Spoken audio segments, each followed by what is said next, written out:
Welcome back to Blue Paul. This is, well, what's left of my 2006 ZX6RR.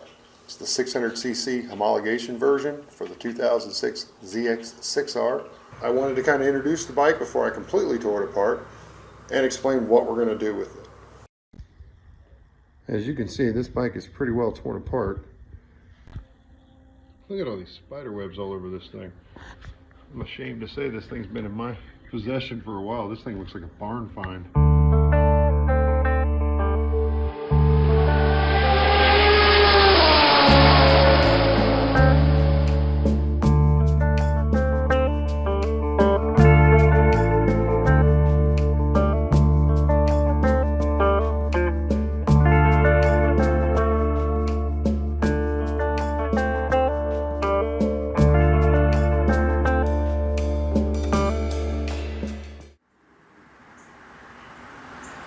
Welcome back to Blue Paul. When I bought my 2004 ZX6R, I was actually in the market for a ZX6RR. This bike was actually advertised as a RR, so we went to look at it. Turned out to be an R, but the deal was good, so I bought it anyways. However, I wanted the RR.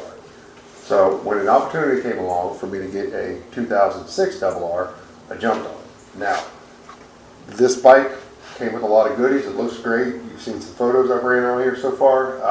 It was a wonderful bike, but it did have some engine problems. So I got it cheap-ish. No project bike's actually cheap. They only start cheap. But it came with a lot of stuff. It has a Two Brothers Black Edition or Black Series exhaust for it, power commander, speedo healer. There's a whole bunch of accessories, a whole bunch of goodies on it. But unfortunately, it dropped number one valve. And there's some photos of it here.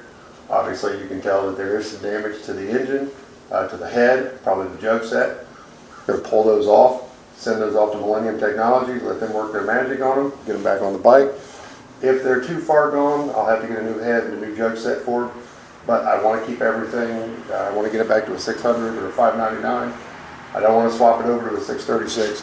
I want the bike to retain its original kind of purpose for what it was. So this bike needs to be completely gone through. As you can see, there's not much left to it now. I'm going to start diving into some of the other things with it. But here's a little clip of how it got to where it is now. And we'll be back in a second.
wanted to take a second and go through the some of the body work of the bike.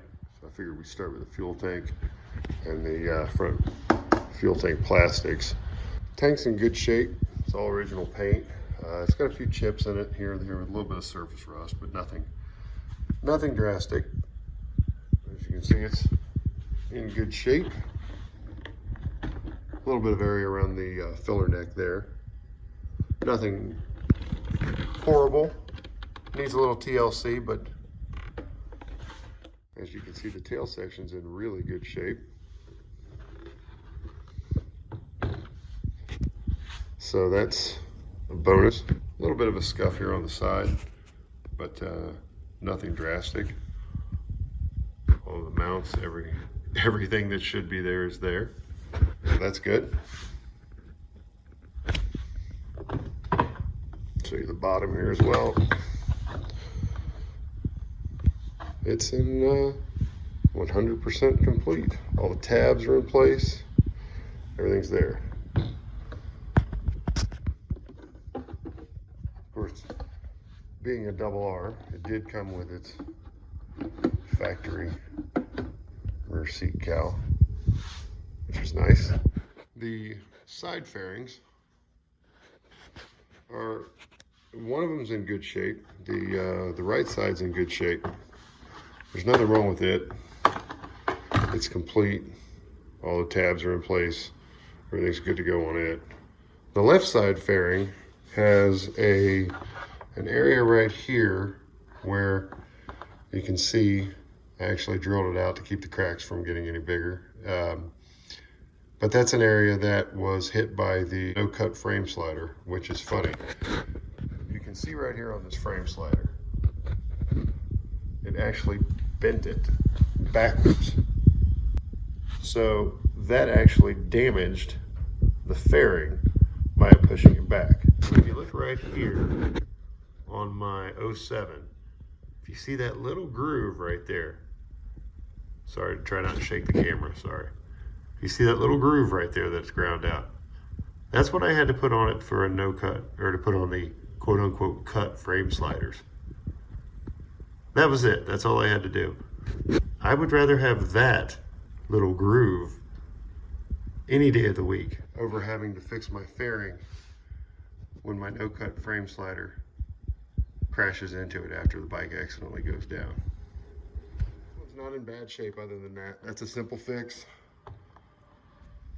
The right side lower fairing isn't bad. It's got some road rash on it along here. It's got a small puncture part there. It's got a nice scratch that runs along the bottom of it. So it definitely needs refinished. It needs a little bit of love given it, but all the tabs are here. The left side lower is about the same. It's got the same amount of road rash on it, just in different areas. There's a hole here, and then it's got another nice scratch all the way down the side. But all the tabs are in place on it as well,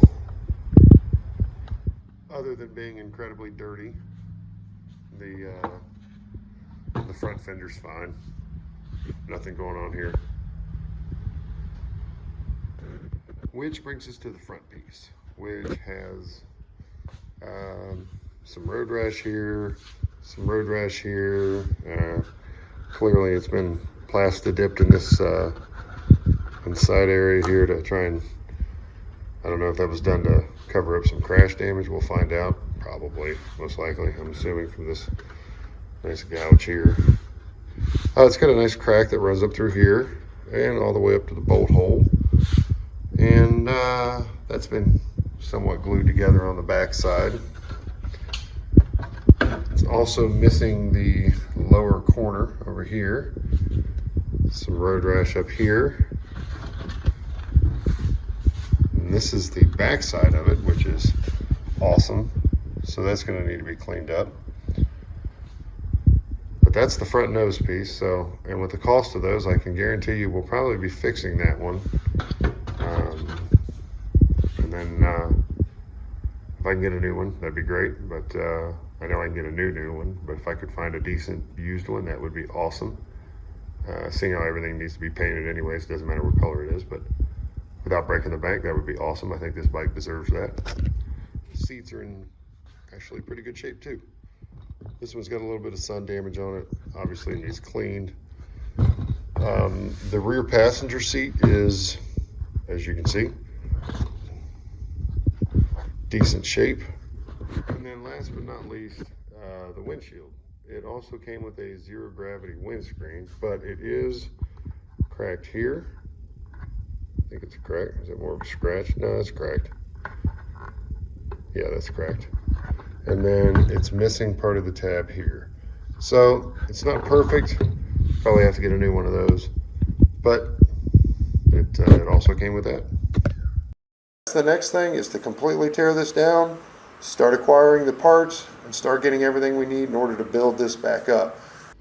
Here's a quick tip. Before you go blowing everything apart, take the motor out of any of these bikes, make sure you loosen everything that requires the actual weight of the bike to do it. So you want to do fork caps, you want to do the top of the stem, you want to do the front axles on the bike, you want to do all the rear linkage, you want to do the rear shock, you want to do everything that needs to be loosened up while the weight of the motor is still in the bike. You want to break all those bolts loose.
As we're getting ready to pull that front axle, this is one of those tools that I tell everybody you should buy. This should be one of the first things you buy if you work on your own bike.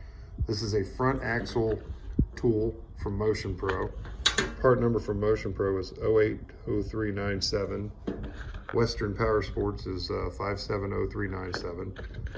Yeah, this is definitely a tool you should have. Stop moving. This is definitely a tool you should have. It makes changing the front or taking the front wheel off a breeze. And you can stop using spark plug sockets to do it with.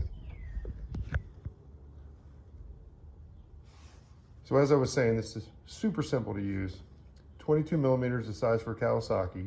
So opposite of that is a 24 millimeter. So you know to grab a 24 millimeter socket, simply slide it in. Grabbing your 24 millimeter socket, slide it over it, and give it a turn. And that's it. That's why you buy this socket or buy this tool. Your life is a lot easier, or is worth a lot more. Try to say this right. Your life is worth more time. Your time is worth more than searching for spark plug sockets that fit. So I'm probably a little more anal than most people are with bolts, but I've had to spend so much money on them over the years that I hate losing them. So things like the kickstand, this is how I do it.